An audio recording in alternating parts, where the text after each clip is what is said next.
Hello, everybody, and welcome back to the podcast. I hope that everybody is doing good. Today, we're going to talk about something that is very commonly used in labour, particularly obviously in hospital settings, and that is CTG monitoring, also known as continuous electronic fetal monitoring. So this is one of those things that many people actually do experience during birth, but very few people feel they fully understand. You might be told that you're being put on the monitor or that your baby needs to be watched more closely, and often it happens quite quickly without much space to really explore what that means or what your options are. So today, I want to talk through CTG. I want to talk about what it actually is, what it's designed to do, what the evidence says about its benefits and its limitations, and how it fits into maternity care so that you feel knowledgeable about it, and if it comes up during your labour, you already have a pretty good idea about what you're saying yes or no to. As always, this isn't about telling you whether you should or shouldn't have CTG monitoring. It is about helping you understand so that if it is offered to you, you feel hopefully informed, calm, and able to make a decision that feels right for you. So what is CTG? CTG stands for Cardiotocography, which is quite a mouthful, but essentially it is a way of continuously monitoring your baby's heart rate alongside your contractions during labour. So in practice, this usually involves two sensors being placed on your abdomen and held in place with electric belts. You may well have seen images or videos of this type of monitoring online, on Instagram, places like that. One of these sensors uses ultrasound technology to pick up your baby's heart rate, and the other detects the tightening of your uterus during contractions. These signals are then recorded and displayed either on a screen or printed onto paper as a continuous trace. The trace shows how your baby's heart rate is changing over time, particularly in response to the contractions. So when clinicians look at a CTG trace, they are assessing several different factors. They look at the baseline heart rate, which is the average heart rate over time. They look at variability, which refers to the small fluctuations in the heart rate, and this is genuinely considered a reassuring sign. They also look for accelerations, which are brief increases in the heart rate, and they pay attention to decelerations, which are drops in the heart rate. And depending on the pattern, these may or may not be a cause for concern. It's important to understand that CTG is not directly measuring your baby's oxygen levels or well-being. It is an indirect tool, so it gives us a pattern that may suggest how well a baby is coping with labour, but it does not give a definitive answer. So in the UK, guidance from the National Institute for Health and Care Excellence, which is the NICE guidelines you may have heard of, makes it clear that continuous CTG monitoring is not recommended for everyone. For pregnancies that are considered low risk, the recommendation from the NICE guidelines is usually intermittent monitoring. This means that a midwife will listen to your baby's heart rate at regular intervals using a handheld device rather than continuously. And also just really important to add to that is that that is optional. Of course, it's just recommended for low risk pregnancies, but it is still optional. You do not have to do that if you don't want to. Continuous CTG monitoring is typically offered when there are additional factors that might increase the likelihood of complications. For example, this might include situations where labour is being induced or augmented, if an epidural is in use, if there is meconium in the waters, I've done an episode on that recently, or if there are concerns about the baby's growth or well-being as well.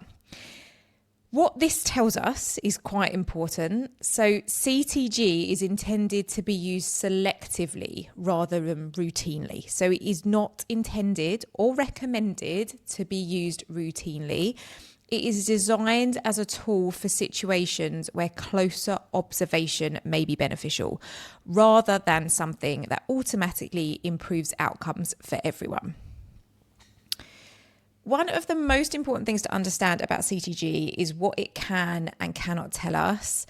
CTG can show patterns in your baby's heart rate and how those patterns change during labour. It can sometimes highlight changes that may suggest a baby is not coping well. And in that sense, it can be a useful early warning tool. However, it cannot diagnose distress on its own. It cannot tell us with certainty that a baby is in trouble, and it also cannot guarantee that a baby is fine. In fact, changes in heart rate patterns are quite common during labour, and many of these changes are part of normal physiology. Labour is an intense process, and babies respond to it in different ways. Because of this, CTG traces always need to be interpreted in context. That means looking at the whole picture, including how labour is progressing, whether there are any other risk factors, and how you and your baby are doing overall. This is really important because without that context, the trace can be misleading. So the benefits of CTG, so there are certainly situations where CTG can be very helpful, and it's important that we acknowledge that.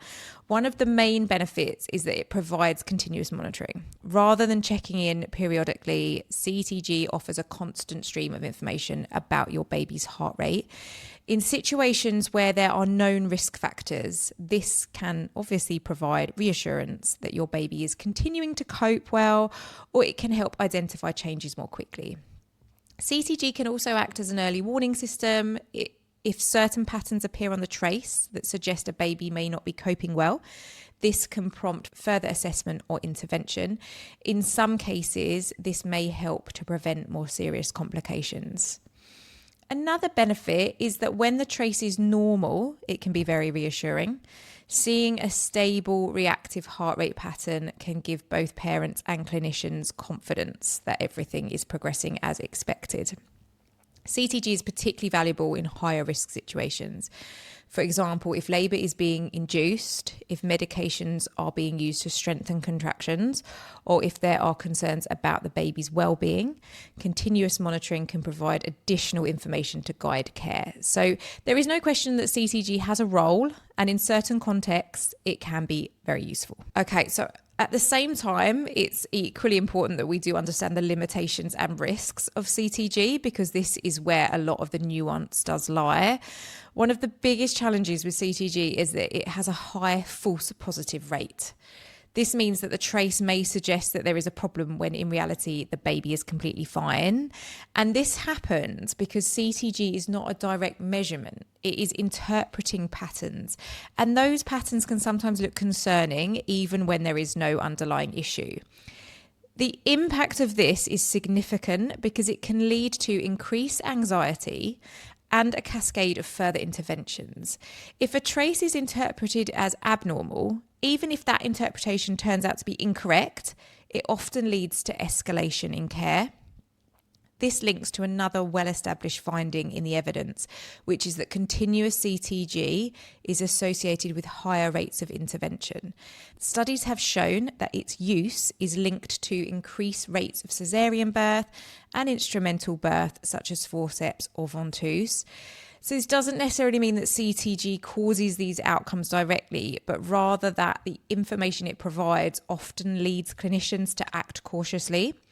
When there is uncertainty, the tendency is to intervene in order to avoid potential risk. Another important point is that in low-risk pregnancies, continuous CTG has not been shown to significantly reduce overall perinatal mortality. There is some evidence that it may reduce the risk of neonatal seizures, which are rare anyway, but this benefit needs to be weighed against the increased likelihood of intervention. There are also practical considerations. Being attached to a CTG machine can limit your movement during labour. Although wireless options do exist in some hospitals, in many cases the belts and wires can make it more difficult to move freely, use upright positions, or get into the birth pool. Movement is an important part of physiological labour. We know this. We've talked about this so many times on the podcast.